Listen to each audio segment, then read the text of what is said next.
읽은 말씀으로 다시는 사랑하지 아니하리라 라는 제목으로 설교할 때에 크신 은혜가 있으시기를 축복합니다. 우리가 호세아의 말씀을 한 장 한 장 살펴보고 있습니다. 하나님께서 호세아 선지자를 통하여 이스라엘을 얼마나 사랑하시는지 말씀합니다. 이스라엘을 향한 하나님의 사랑은 무슨 일이 있어도 변함이 없으십니다. 이들이 우상을 따라가며 하나님을 우습게 여기더라도 하나님께서는 여전히 이들을 포기하지 않으십니다. 이스라엘은 하나님의 그 마음, 이 사랑을 알고 있습니다. 알고 있으면서 하나님의 그 사랑을 이용합니다. 봐라, 우리가 무슨 짓을 하더라도 하나님은 날 사랑하신다고 안심하면서 온갖 죄를 짓고 악행을 일삼고 있습니다.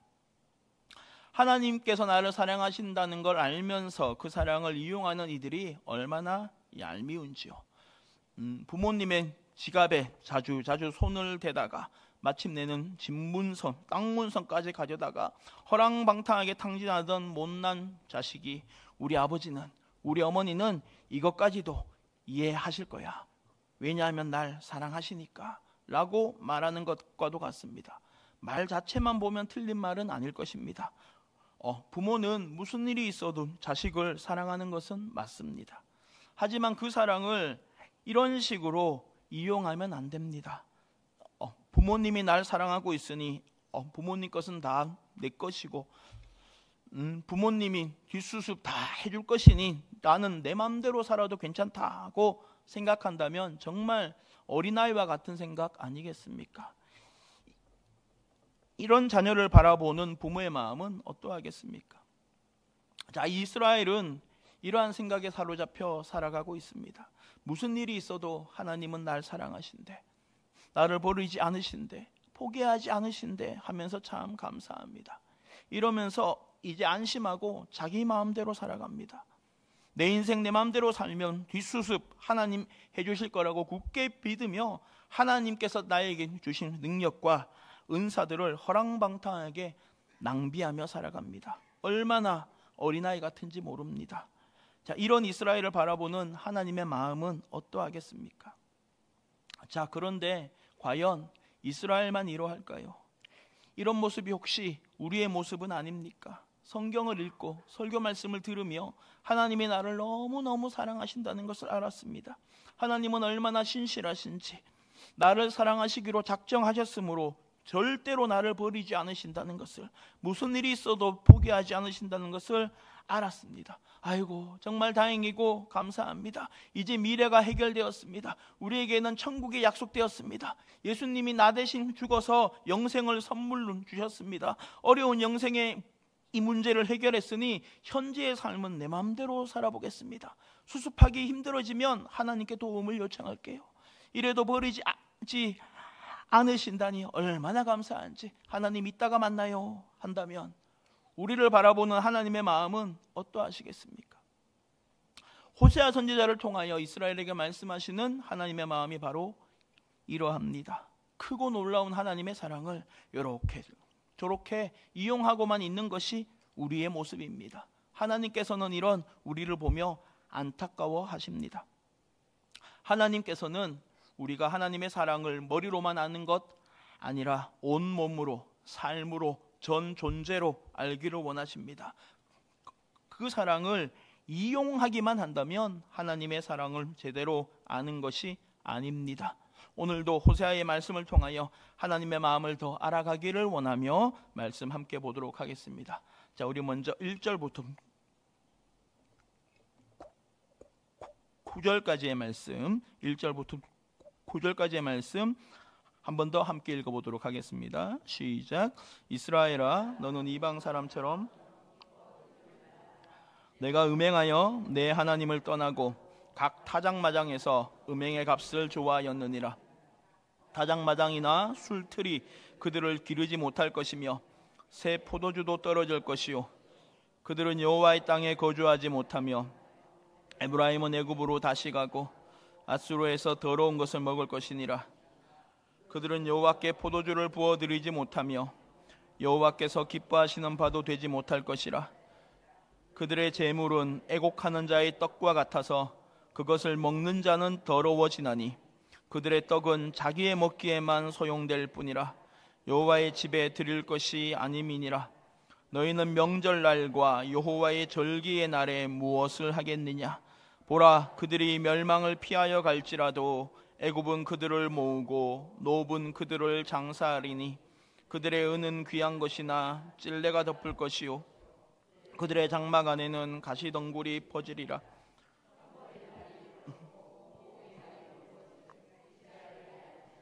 선지자가 어리석었고 신에 감동하는 자가 미쳤나니 이는 내 죄악이 많고 내 원한이 크민이라. 에브라임은 나의 하나님과 함께한 파수꾼이며 선지자는 모든 길에 친 새 잡는 자의 그물과 같고 그의 하나님의 전에는 원한이 있도다. 그들은 기브아의 시대와 같이 심히 부패한지라. 여호와께서 그 악을 기억하시고 그 죄를 벌하시리라. 아멘. 하나님께서 이스라엘에게 말씀하십니다. 이방 사람들처럼 기뻐 뛰놀지 말라 하십니다. 이 말은 너는 평생 웃지 말아라 하는 얘기가 아닙니다. 추수 때에 풍성한 수확을 즐거워하되 그 이유를 알고 기뻐하라는 것입니다. 곡식을 타작하는 일은 힘들고 고된 작업입니다. 하지만 타작마당에서 웃음이 흘러넘치는 것은 풍성한 수확이 있기 때문입니다. 마찬가지로 포도를 밟아 포도주를 만드는 일도 힘들고 고되지만 웃음이 계속 나는 것은 풍성한 수확이 있기 때문입니다. 하루하루 힘들어도 어려워도 통장에 차곡차곡 쌓여가는 잔고를 보며 힘내시는 분들이 분명히 있지 않습니까? 자, 그런데 하나님께서 이러지 말라고 하십니다. 이스라엘 백성에게 웃지 말라고 하십니다. 왜냐하면 이들이 풍성한 수확을 주시는 하나님은 잊어버리고 수확 자체에만 집중하고 있기 때문입니다. 이방인들은 추수할 때에 타작마당에서 음행을 하였습니다. 땅에 씨를 뿌리면 하늘에서 비가 내리고 곡식이 자라나 수확하는 것이 자연의 이치라고 생각하면서 다음 수확을 위하여 밭에다 씨를 뿌리든 남자가 여자에게 씨를 뿌리는 일을 하였습니다. 자, 이것이 생명과 풍요를 상징하는 바알과 아세라 신앙입니다. 자, 이러한 가나안의 풍습이 이스라엘에도 비집고 들어왔습니다. 이라하여 이스라엘 백성도 하나님은 잊어버리고 하나님은 본체 만체하고 수확한 곡식만 보며 즐거워하면서 내년에는 올해보다 더 풍성한 수확을 바라며 이방인의 방법을 동원합니다. 하지만 2절에서 하나님께서 말씀하시듯 타작마당이 이스라엘에게 곡식을 주는 것이 아니고 포도주 틀이 새 포도주를 만들어주는 것 아닙니다. 우리를 부족함 없이 공급하시고 채우시는 분은 오직 하나님이십니다. 자, 이것을 잊어버린 이스라엘은 3절처럼 더 이상 하나님께서 약속하신 그 땅에 살지 못합니다. 하나님을 잊고 우상을 섬기고 있는 이들은 여호와의 땅에 거주하지 못합니다. 하나님의 도우심으로 어렵게 애굽을 빠져나왔는데 그 애굽으로 다시 돌아가게 됩니다. 앗수르에서 더러운 것을 먹게 됩니다. 하나님의 말씀을 먹고 살던 이스라엘이, 하나님의 은혜로 살아가던 이스라엘이 하나님을 알기 전에 살던 세상적인 모습으로 돌아가 버렸습니다. 자, 이름은 신자이고 이름은 성도인데 사는 모습을 보면 신자도 아니고 성도도 아닙니다. 겉과 속이 그렇게 다른데도 아무런 위기감도 없이 태어납니다. 자, 분명 입으로는 나는 구원받았다고, 영생의 약속을 확신한다고, 오늘 밤이라도 하나님께서 나를 부르시면 천국으로 갈 것을 믿는다고 말은 그럴듯하게 하는데 하는 행동은 얼마나 세상적인지 모릅니다. 이스라엘 백성은 분명 하나님을 알았습니다. 그리고 하나님을 예배하기도 했습니다. 겉으로만 볼 때는 하나님의 백성입니다. 하지만 이들은 하나님과 우상을 함께 섬겼습니다. 하나님은 미래를 위한 보험이요, 우상은 현재를 위해 섬겼는지도 모르겠습니다. 오늘날에도 어떤 신자는 이렇게 살아갑니다. 하나님은 천국 가기 위해서 믿습니다. 그리고 이 세상에서는 내 마음대로 세상 사람들과 똑같은 생각을 하며 하나님도 섬기고 우상도 섬기며 함께 살아갑니다. 무엇하러 힘들게 하나님의 방법대로 어렵게 사느냐, 굳이 그렇게 좁은 길 갈 필요가 있느냐, 어쨌거나 죽어서 천국만 가면 되니 요런 것 적당히 예수 믿자 하는 사람들이 있습니다.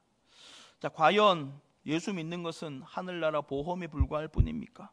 정말 그렇게 생각하는 사람이 있다면 이들은 하나님의 말씀만 먹고 사는 것이 아닙니다. 하나님의 땅에 사는 것도 아닙니다. 자기 힘이 아니라 하나님의 능력으로 애굽에서 나왔으면서도 다시금 애굽의 음식과 생활을 그리워하면서 차라리 애굽에서 죽을 걸 그랬다 하면서 울부짖고 짜증내던 광야의 이스라엘 백성과 같습니다. 자, 이들에게 내리시는 하나님의 벌과 심판이 어떤 것인지를 4절 이하에서 말씀합니다. 마침내 그들은 이방 땅으로 붙잡혀 가게 됩니다. 그리하여 포도주로 하나님께 제사를 드리지도 못하고 애곡하는 자의 떡과 같은 더러운 제물만 하나님께 드리게 됩니다. 이들이 먹을 수는 있을지언정 하나님께 바칠 수는 없는 제물입니다. 하나님의 절기가 돌아오고 명절이 이르러도 이들이 할 수 있는 일이 없습니다. 제사가 멈추고 예배가 멈춥니다. 지금은 형식적으로나마 예배가 계속되고 있지만 하나님께서 심판하시는 그날이 되면 이스라엘은 더 이상 하나님께 나아가지 못합니다. 이것이 그들에게 주시는 벌이라고 말씀하시는데 이스라엘 백성은 이것이 벌인지조차도 잘 모릅니다. 이들은 나름대로 멸망을 피하기 위하여 애를 쓰겠지만 결국은 애굽으로 잡혀갈 것이고 애굽의 그 매장지인 놉 땅에 장사될 것입니다. 애써서 모은 금은 보화는 잡초에 파묻힐 것이고 이들이 땀 흘려 세운 장막은 허물어져 가시덩굴로 뒤덮일 것입니다. 형벌의 날입니다. 보응의 날입니다. 거짓 선지자가 판을 칩니다. 성령의 감동을 받은 사람은 미친 사람 취급을 받습니다. 이 모든 것이 이스라엘의 죄악 때문이요 하나님을 향한 적대감 때문입니다. 에브라임은 하나님의 백성이므로 하나님과 함께 하여야 하는데 이들은 파수꾼의 사명을 저버렸습니다. 다가오는 죄악을 경계하지 않아 온 백성이 우상에 빠져버렸습니다. 선지자도 하나님의 말씀을 선포하여야 할 자신의 사명을 저버리고 새 잡는 그물처럼 여기저기 올무를 놓아 백성들을 실족하게 하고 있습니다. 자, 파수꾼이 파수꾼 노릇을 하지 않고 선지자가 선지자 노릇을 하지 않습니다. 우리가 사사기 후반부를 살펴보면서 느꼈던 총체적 난국과도 같은 상황입니다. 자, 마침내 하나님께서는 호세아 시대에 이스라엘 백성을 향하여 기브아의 시대라고 하십니다.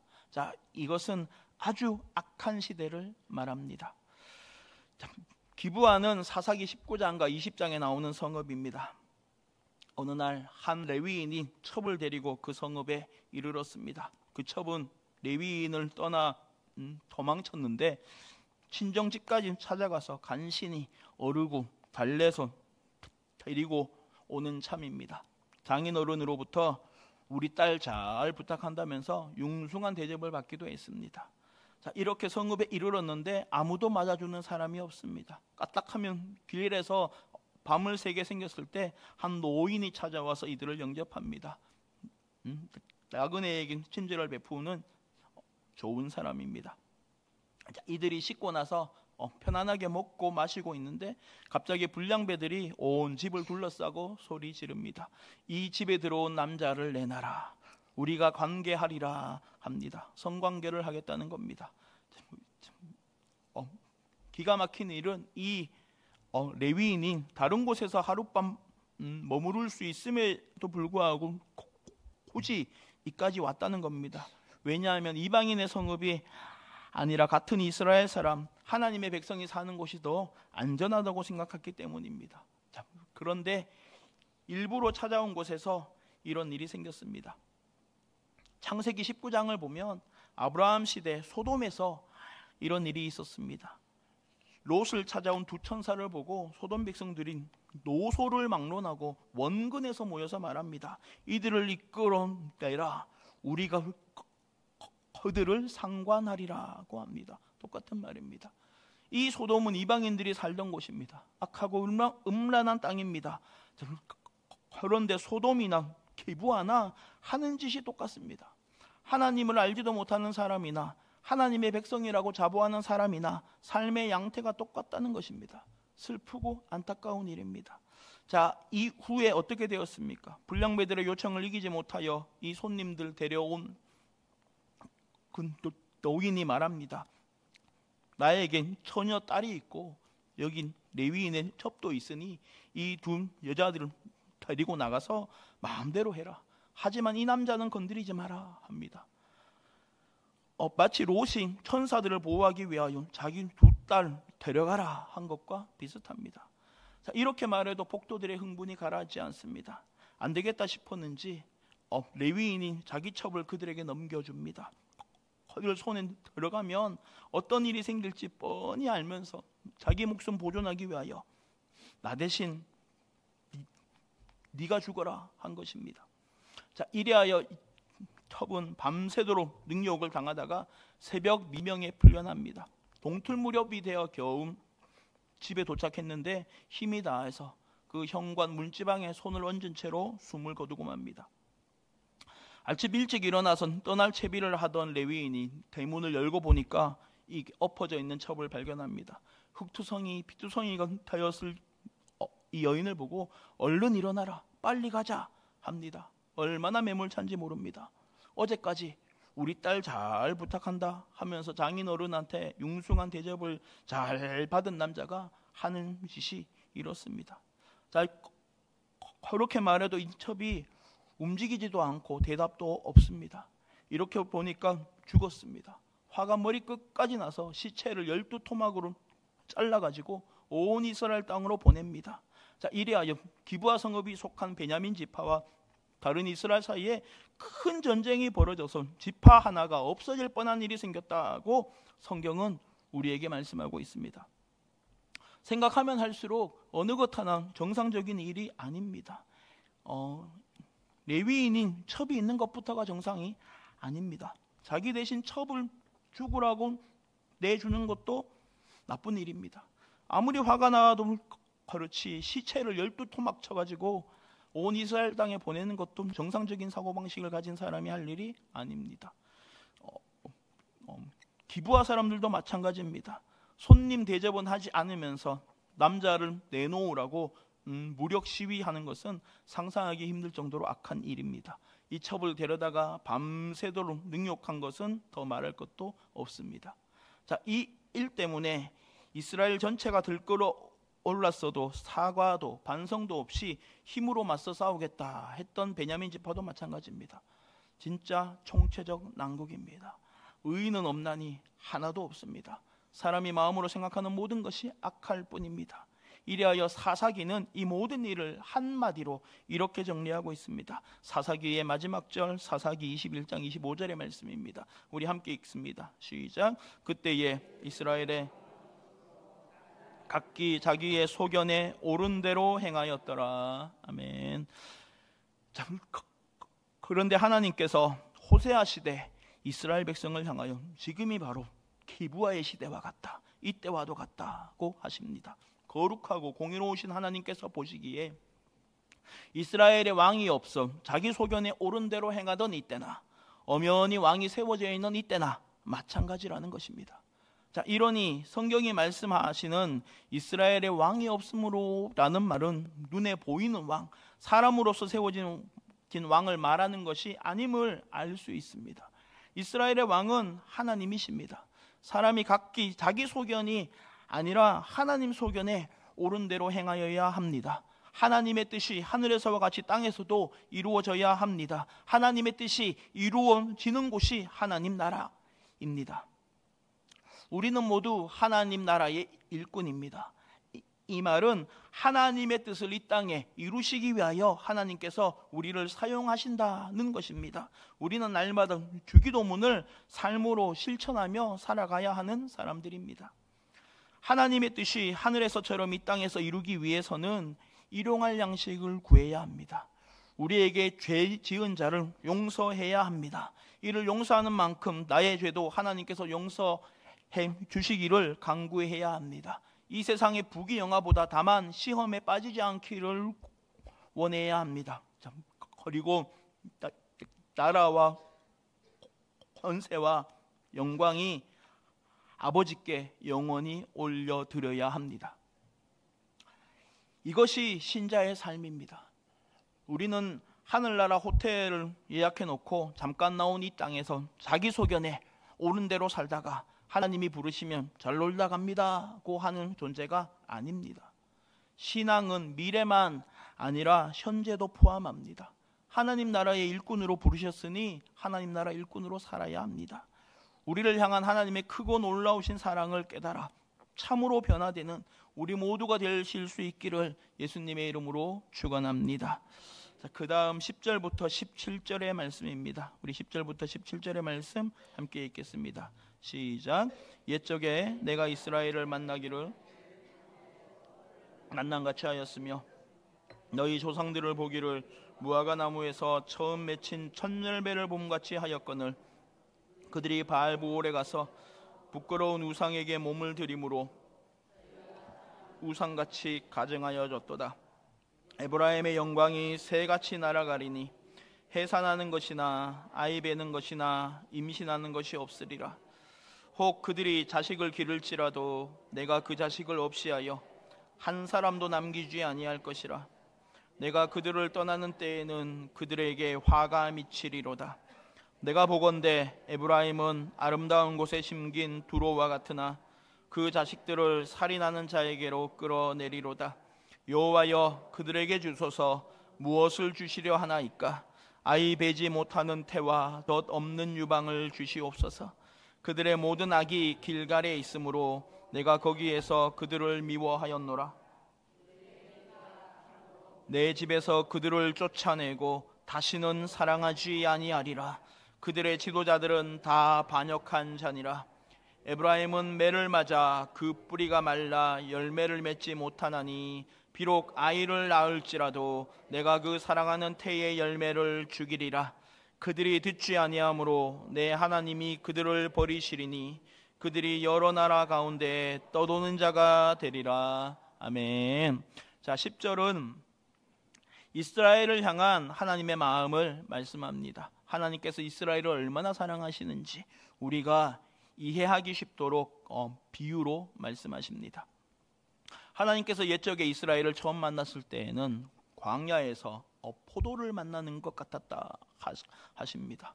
쏟아지는 햇빛, 뜨겁고 메마른 광야에서 목이 말라 허덕일 때 포도나무를 만나면 얼마나 반갑겠습니까? 1998년도에 제가 21살 먹고 훈련소에 입소를 했습니다. 훈련소에 갔더니 이제 물 받아 먹는 수통을 주는데 아무래도 생긴 게 이상해가지고 이렇게 밑바닥을 봤더니 Made in USA라고 써 있었습니다. 아마 50년은 쓴 것 같았습니다. 아무리 헹궈도 시꺼먼 물이 나옵니다. 그냥 숫자 맞추기 위해서 준 거구나. 설마 이걸로 물 먹으라 하겠냐 했습니다. 자, 그런데 야간에 행군을 하면서 잠깐 쉴 때마다 한 모금씩 호수통으로 물 마시는데 얼마나 맛있는지 모릅니다. 자, 메마른 광야에서 만난 포도송이가 이러하지 않겠습니까? 하나 더 있습니다. 무화과 나무에서 처음 맺힌 첫 열매를 보는 것 같다 하십니다. 자, 땀 흘려서 무화과 나무를 심고 부지런히 가꾸었습니다. 이 나무가 죽지는 않을까? 헛수고를 한 것은 아닐까? 노심초사합니다. 그 나무가 쑥쑥 자라더니 첫 열매를 맺습니다. 얼마나 감사한 일입니까? 씨를 뿌려보고 나무를 심어본 사람이라면 다 알 수 있을 것입니다. 하나님께서는 이렇게 메마른 광야에서 만난 포도, 무화과 나무에서 처음 맺힌 첫 열매를 통하여 하나님의 마음을 우리가 이해하기 쉽도록 설명하십니다. 하나님께서 보시기에 이스라엘은 그렇게 사랑스럽고 귀엽고 고맙고 예뻤습니다. 자, 마치 무엇과 같습니까? 우리가 낳아서 기르는 자식과 같지 않습니까? 아이를 막 낳으면 이렇게 발동만 것이 혼자서 꼬물꼬물합니다. 숨만 쉬고 있는데도 이렇게 보면 얼마나 대견하고 신기한지 모릅니다. 사랑스럽습니다. 예쁩니다. 태어나줘서 참 감사합니다. 다른 사람이 무슨 소리를 해도 부모가 볼 때는 예쁩니다. 그렇지 않습니까? 그런데 이 아이가 자라더니 자기 멋대로입니다. 아빠 엄마를 냅두고 동네 아저씨한테 가서 아빠라고 하고 옆집 아줌마한테 가서 엄마라고 합니다. 이렇게 하라고 시킨 것도 아닌데 우리 집보다 아저씨 집이 돈이 더 많다고, 우리 엄마보다 아줌마가 더 맛있는 밥 만들어 준다고 거기 가서 아빠 엄마라고 부르며 아양 떨며 살아갑니다. 그러다가 정 어렵고 힘든 일이 있으면 한 번씩 다시 오겠다고 합니다. 말도 되지 않는 일이 일어나고 있습니다. 이렇게 사랑스러웠던 이스라엘 백성이 하나님을 떠나서 바알 부올에 가서 부끄러운 우상에게 몸을 드립니다. 우상을 섬기는 일에 열심입니다. 세상의 부귀영화에 맛을 들였습니다. 풍성한 수확만 사모합니다. 어렵고 힘들 때에만 하나님께 나오는 척합니다. 이래하여 이렇게 예쁘던 이스라엘이 하나님 보시기에 이들이 섬기는 우상과 똑같이 가증하게 되었습니다. 자, 이래하여 에브라임의 영광은 새처럼 날아가 버렸습니다. 하나님께서 이들에게 약속하신 풍성함과 영향력을 잃어버리게 되었습니다. 하나님께서 약속을 지키지 않으시는 것이 아니고 이들이 스스로 걷어차고 있는 것입니다. 이제는 그 땅에서 아기가 태어나지도 않을 것이고 임신하는 일도 없을 것이며 혹 자식을 낳아서 키운다고 할지라도 하나님께서 하나도 남겨두지 않고 다 없애실 것입니다. 하나님은 그렇게 하실 수 있습니다. 에브라임이 힘과 능력과 풍성함과 숫자의 많음을 자랑하지만 하나님께서 이들을 붙잡아 주지 아니하시면 아무것도 아니라고 말씀합니다. 정말로 그러합니다. 우리가 무엇을 자랑하든 하나님께서 보시기엔 아무것도 아닙니다. 하늘에 계신 이가 비웃으실 것입니다. 자, 다윗의 아들 솔로몬이 죽은 후에 나라가 둘로 쪼개집니다. 자, 북이스라엘과 남쪽 유다입니다. 남유다는 땅도 작고 인구도 적습니다. 북쪽 이스라엘은 땅도 넓고 인구도 많았습니다. 이스라엘 땅은 일반적으로 북쪽이 더 물도 많고 숲도 많아서 살기가 좋습니다. 자, 이러므로 남유다는 좁고 척박한 땅을, 북쪽 이스라엘은 상대적으로 넓고 비옥한 땅에 플러스 갈릴리 호수와 지중해를 끼고 있는 항구까지 다 갖고 있었습니다. 지리적으로 보면 이 북쪽 이스라엘이 훨씬 좋습니다. 하지만 유명한 항구 도시였던 두로 같이 아름답고 좋은 땅을 차지하였음에도 하나님께 감사하지도 않고 하나님을 섬기지도 않습니다. 이러니 결국은 그 자식들을 살인자에게 넘겨주게 될 것입니다. 자, 이러한 하나님의 말씀이 호세아에게 임하자 호세아가 하나님께 간구합니다. 이것이 14절입니다. 호세아가 어떻게 말하고 있습니까? 우리 14절의 말씀을 함께 읽어보도록 하겠습니다. 시작. 여호와여 주시려 하나이까 아이배지 못하는 태와 젖없는 유방을 주시옵소서. 아멘.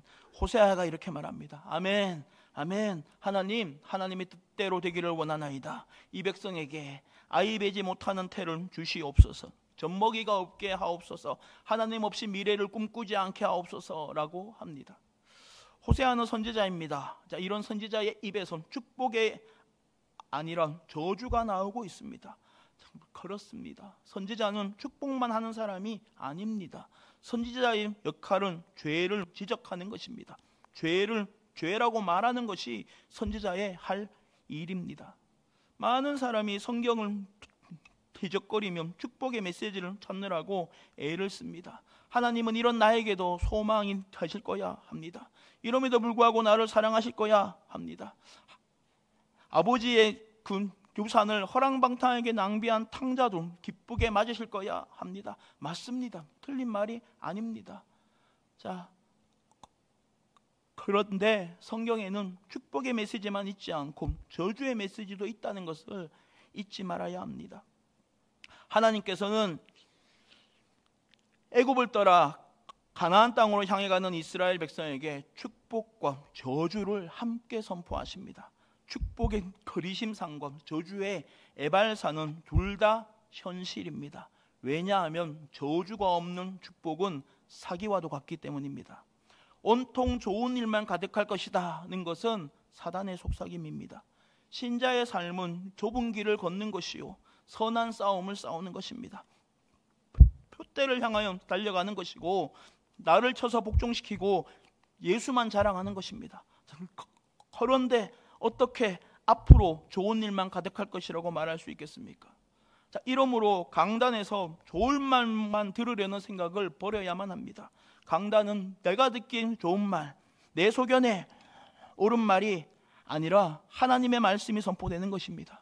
자, 이 말이 설교자의 생각이 아니라 성경의 말씀이고 하나님의 말씀이라면 우리는 마음을 열어 그 말씀을 받아들여야 할 것이고, 우리에게 이 일을 하시는 분이 성령 하나님이십니다. 자녀가 어른스러워지는 것을 언제 느끼십니까? 아버지, 어머니의 진심을 담은 꾸지람을 정말 마음에 새기는 것을 볼 때 느끼지 않으십니까? 아버지, 어머니의 인생이 담긴 쓴소리를 잔소리로 생각하지 않고 정말 가슴에 새기는 모습을 보면서 우리는 천둥벌거숭이 같은 자녀가 차츰 어른이 되어가는구나 하는 것을 알게 됩니다. 하나님 앞에서도 마찬가지 아니겠습니까? 어릴 때에는 하나님 주시는 선물만 보입니다.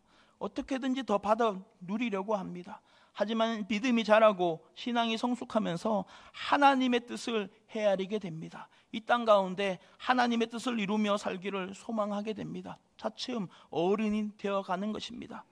혹시 다르게 생각하실 수도 있겠습니다. 아닙니다. 우리 예수님 말씀하시기를 천국은 어린아이의 것이라고 하셨습니다. 자녀는 부모 앞에서는 어린아이일 수밖에 없습니다. 자, 이러니 우리는 하나님께 매일 달라고 할 수 있고 또 달라고 해야 됩니다. 맞습니다. 우리가 하나님 앞에 아무리 성장한 것 같아도 하나님께서 보시기에는 어린아이인 것 맞습니다. 이라여 날마다 하나님께 간구하는 것도 맞습니다. 자, 그런데 무엇을 간구할지가 중요합니다. 우리가 정말 하나님께 달라고 해야 하는 것은, 정말 간구해야 할 것은 우리가 예수님을 닮아가는 것입니다. 세상에서 빛과 소금으로 살아가는 것입니다. 나는 사라지고 예수가 나타나는 것입니다. 이것이 우리가 날마다 하나님께 간구하여야 할 것입니다. 하나님 나라를 구하는 것이 먼저입니다. 이래야만 하나님께서 우리를 먹여 살리실 것입니다. 자, 그런데 우리는 우리의 부귀영화만을 줄기차게 간구하진 않습니까? 하나님 돈 주신 거 감사한데 이걸로는 좀 부족합니다. 하나님 건강 주신 건 감사한데 아직 완전하지 않습니다. 하나님 힘 주신 건 감사한데 조금만 더 있었으면 좋겠습니다 라고 합니다. 하나님의 말씀과는 정확히 반대입니다. 하나님께서 먼저 이 땅에 여러 가지 좋은 것들을 나에게 더하시면 제가 하나님 나라를 위하여 한번 이 돈도, 한번 이 건강도, 한번 이 힘도 써볼까 싶습니다 하는 것이 우리들입니다. 호세아 시대 때에 이스라엘 백성이나 우리들이나 별반 다를 것이 없습니다.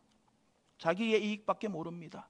하나님도 내 이익을 위하여 믿고 우상도 내 이익을 위하여 섬깁니다. 이스라엘은 요단을 건너 길갈에 이르렀을 때부터 이리하였다고 하나님께서 말씀하십니다. 이들이 가나안 땅에 오래 살아서 나도 모르게 물든 것이 아니라는 겁니다. 처음부터 우상에게 한눈을 팔고 있었습니다. 이리하여 하나님께서 이들에게 이렇게 말씀하십니다. 내 집에서 그들을 쫓아내고 다시는 사랑하지 아니하리라. 너는 이제 내 자식 아니라는 겁니다. 호적에서 파겠다는 겁니다. 나를 아버지라고 부르지도 말라는 말씀입니다. 자, 이스라엘을 창조하신 하나님께서, 이스라엘을 선택하신 하나님께서 이적과 기사를 행하셔서 애굽에서 이들을 이끌어내시고 가나안 땅을 차지하게 하신 하나님께서 지금까지 오래 참으시고 이들과 동행하신 하나님께서 얼마나 화가 나셨으면 이렇게까지 말씀하셨겠습니까? 저는 말썽꾸러기라서 아버지에게 실제로 이런 말을 들은 적이 있습니다. 너는 내 자식 아니라고, 호적에서 파겠다고, 도저히 같이 못 살겠다고 아버지가 저한테 얘기했습니다. 그때는 우리 아버지가 왜 이러시나 싶었는데 이제야 저는 아버지가 어떤 마음으로 그 얘기를 하셨는지 조금 알 것 같습니다. 하다 안 되니까 이러신 겁니다. 이렇게 해봐도 안 되고 저렇게 해봐도 안 되고 아무 말 없이 기다려줘도 안 되고 무섭게 혼을 내봐도 안 되고 이 말썽꾸러기 우리 아들 언제 인간 되겠나 싶어서 하신 말씀입니다. 이 다리에 있으신 분들은 뭐 이런 말은 듣지도 않고 해보지도 않으셨겠지만 그래도 아실 겁니다. 이 말이 말한 그대로인 뜻이 아니라는 걸 말입니다. 자, 이 말이 정말로 연을 끊자는 겁니까? 정말로 다시는 사랑하지 않겠다는 겁니까? 앞으로는 절대 만나지도 말자라는 말입니까? 아닙니다. 자, 다시는 사랑하지 아니하리라는 이 말 안에 그래도 나는 너를 사랑할 수밖에 없다는 마음이 포함되어 있음을 우리는 다 알고 있습니다. 이것이 하나님의 마음입니다. 하나님은 에브라임에게 저주와 멸망을 선포하십니다.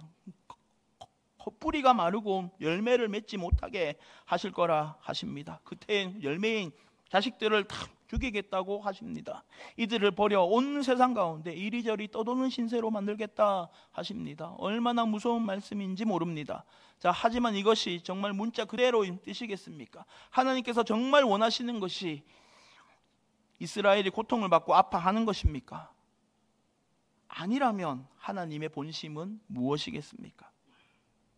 하나님의 본심은 이들이 저주를 받고 멸망하는 것이 아니라 회개하고 돌아오는 것입니다.